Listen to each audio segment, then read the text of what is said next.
City of Minneapolis is taking steps to crack down on open-air drug markets in the community. Now, we've been reporting on this problem with some of these areas really close to daycares and schools. Officers say they'll be citing and arresting more drug sellers and users like in the areas around Cedar Avenue underneath Highway 55. More cameras will also be used in those areas.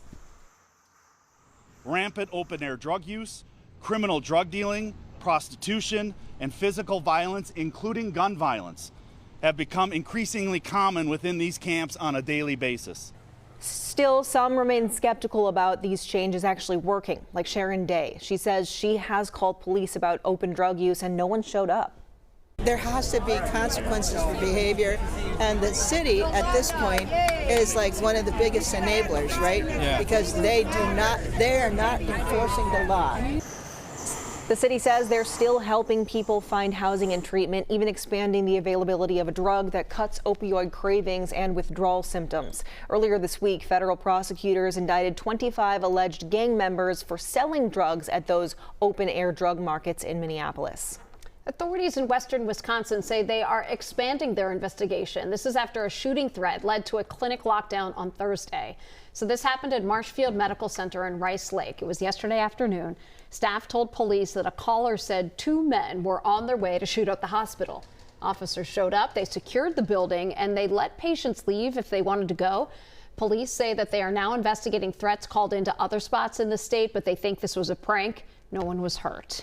911 call centers are bracing for the busiest night of the year. Dispatchers say 4th of July leads to calls spiking by the hundreds. And despite added staff, fireworks complaints end up bogging down the system.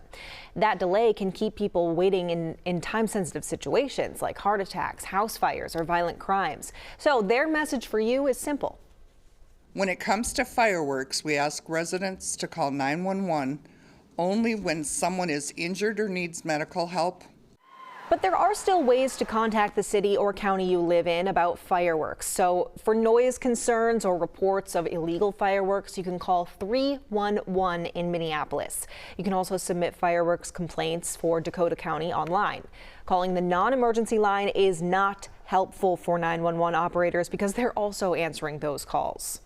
The science world is buzzing. This is about a major breakthrough that was made right here in Minnesota. Photojournalist Joe Van Ryn and Frankie McLister spoke with a team who created the first synthetic cell.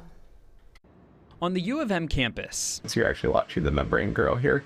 A major scientific breakthrough 10 years in the making. Researchers developing the first synthetic cell, a milestone and a launching pad. We want to be able to get simple chemical components to be able to assemble into something that does the same things that cells do. It's called Spud Cell, a play on Sputnik, the first space satellite, and it's capable of completing a full life cycle. It's just neat. And, I think this is something that everyone's wondered about, like where did we come from? How did life get started? How could these really simple chemical precursors have come together and done all the things that cells do? And I think this is an important step towards that. Aaron Engelhart is an associate professor in the Department of Genetics, Cell Biology and Development. The long-term promise of this is to be able to do a lot of the same things that we can do with biotechnology right now, in a lot more controlled way. Synthetic cells could give scientists a new platform for understanding and engineering biological systems. This is going to be counted as one of those watershed moments, I think, in terms of like how we get closer and closer to this kind of grand vision of building biology from the ground up and building life from the ground up. The possibilities for testing and new avenues of study getting scientists excited for the work just getting started. There's a lot of excitement to be just part of this growing community, kind of be the forerunners of that. And yeah, it's a good place to be in.